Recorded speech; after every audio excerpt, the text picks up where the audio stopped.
Hi, welcome to the show. My name is Brandon Fertig. This is Deeper Inquiry. Today my guest is Tom Emmer, the Republican-endorsed candidate for the state of Minnesota for governor. Tom, welcome to the show. Thanks for having me. Yeah. Good to have you. Okay, so let's just, I guess, get right into it here. You're vying for the governorship of this state, and I think the biggest news around this state over the last several months has been the economy. And clearly there's sort of two ideas of thought when it comes to the economy, right? There's either close the deficit by cutting the government or by increasing taxes. And I think, it's pretty well understood where you stand on that. But why don't you give a little background on the deficit, how it kind of got here, and your sort of take on it? Well, I think you've hit it pretty clearly that I don't think I don't think we're putting it quite that way, but you've hit it exactly right. You've got a group, a school of thought, if you will, that they don't believe that you need to look at government right now. They believe that you got to look at raising taxes. They call it reinvest. They say more revenue. It's an either-or proposition for them, Brandon. Yeah. They say we either have to raise taxes or we're going to cut services, okay? Yeah. It gets to your bigger question, which is how do we get here and what happened? Well, the other side of it, the way we're looking at it, and we're the only candidate that's out there talking about, it's not a time to raise taxes. It's a time to look at what we're doing as government. We have so much duplication, so many redundancies. Yeah. It's time to look at the delivery service, which is government, make sure that we can deliver the services that people expect in an efficient, cost-effective manner that's sustainable over the long term. So you're saying it's not necessarily either or, either we cut government or we raise taxes. There is some maybe area in the middle that you're subscribing to? Well, there would be an area in the middle if we hadn't gone so far to to one way, because you asked, your initial question was, how do we get here? Well, we got here because if you look back to, look all the way back to 1960 or 61. Our state budget has been growing on average every 2 years, somewhere close to 20% every 2 years up till the last year or two. It's been growing 20% right. every biennial every since 2 years. the 60s. That's right. Okay. It's amazing. Even more amazing, and I believe I'm right on this, you may want to check these numbers, but I believe 1999 to 2009, roughly a decade, okay, state spending went from roughly $30 billion every 2 years to $60 billion during that decade. The same time period, state revenues, what we collect from taxes, increased a little more than 30%. I don't think people understand when the argument is, we either raise taxes again or we cut services.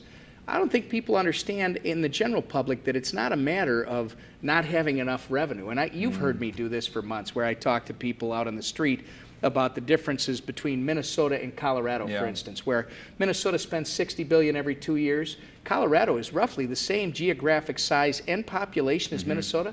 They're spending almost a third less. It's time to start looking at what we're doing as government. What is your opponents, how do they retort that? How do they combat that argument? Well, they really don't have a retort other than to say, you know what, this candidate right here is going to cut this line item or that line item. We're not talking about cutting.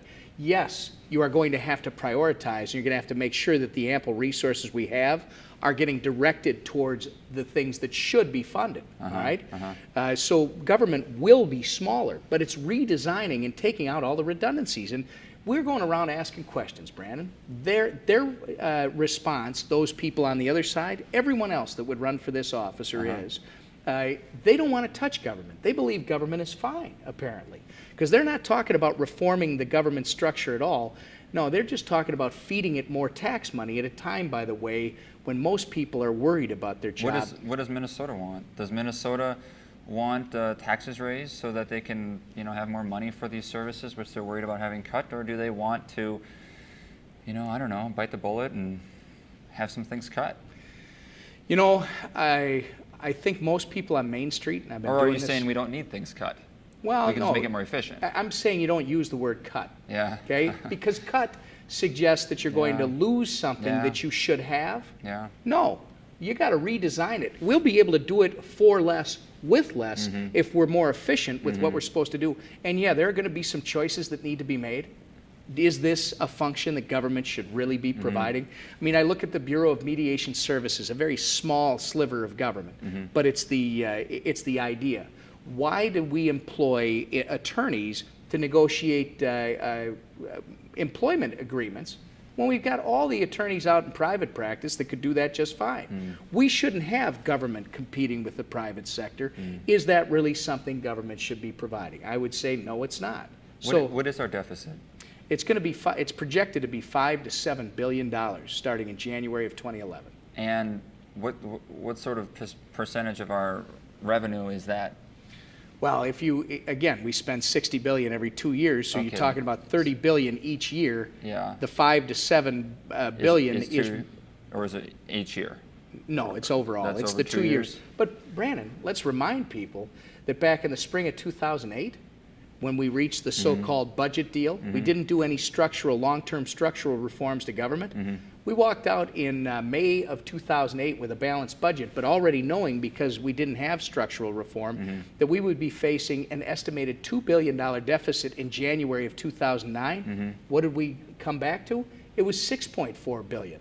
That was the deficit in January of 2009, even though it had been projected as $2 billion. Right now, based on where we're at, some are saying it's $5.8 billion. Listen, it can be a lot more than that. So it's roughly 10% of revenue. Yeah, that's right.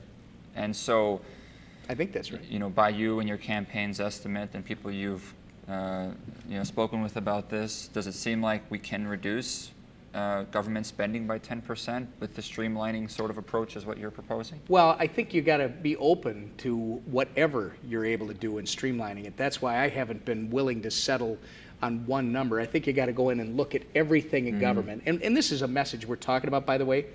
The governor is not going to be the accountant. That's not, we hire accountants to do that. Yeah. It's a much bigger thing. Those that would focus on that minutia, and whether it's 10% or 20%, whatever it is, it's not so much what your goal is as a number. What should government be doing?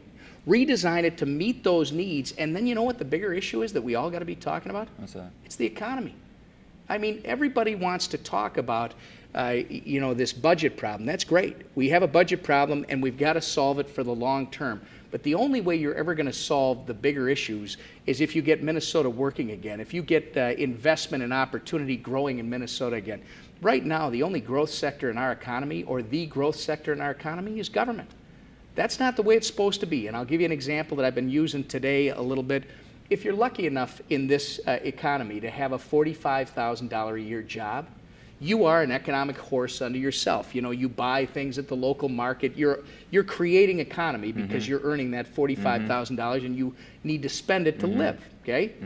Well, if you are an economic horse that earns $45,000 a year and you're being asked to pull the wagon of government that is carrying a $75,000 a year horse, which right now is the imbalance that we have. People outside of government are earning roughly 30% less, as I'm told, than people who are working inside of government for the same or similar work. That imbalance, that formula, is not a recipe for success. You must get government under control, and then you got to improve our business environment in this state so the horses can start running again, so we can start to build wealth again, because that's what drives government. Isn't a lot of business growth spurred on by government help? Well, no, I would disagree. A lot of people try to make that argument. In fact, this argument about big government, more government solves your problems. I'm just referring to like tax breaks for large companies, to entice large companies to come into Minnesota or into Minneapolis. I mean, I know there's a lot of, tax incentives for Target or for other companies that have their headquarters in Minneapolis, et cetera. It can be. The problem with those sometimes is policymakers who are trying to stimulate investment and opportunity in Minnesota by using a dartboard and throwing this incentive over here and this one over here. You know what? Everything you do has ripple effects and consequences around it. We've got to start looking at the entire state rather than just the darts that hit the board.